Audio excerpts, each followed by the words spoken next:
This right here is an old and moldy dragon fruit that normally you'd probably throw away, but I wanted to see if we could grow 100 baby dragons. And if you didn't know, dragon fruit grows into cactus, so I was determined. So we grabbed a terracotta pot, filled up with soil, placed the old and moldy dragon fruit inside, we gave it a good drink, and continued to spritz it with water 3 times a day, and we placed it in a really sunny spot. Well, guess what? It actually started to sprout and we got one lucky little cactus. And this is what it looked like, but I was really upset because a few months had passed and we only got one to sprout. And I was determined to grow 100 baby dragons. There are so many seeds inside the fruit.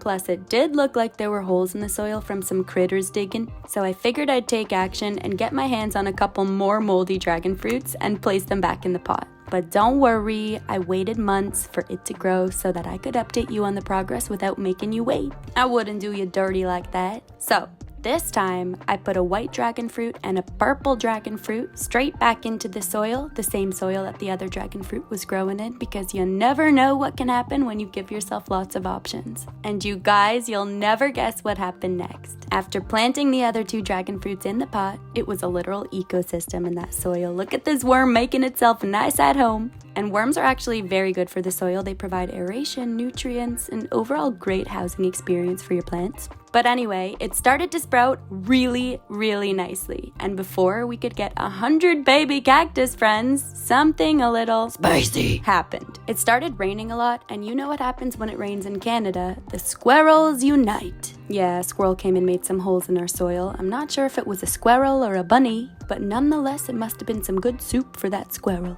But to combat the holes, I added some more soil, and I added survival sticks in the soil, which are really just sharp souvlaki sticks that the squirrels do not like.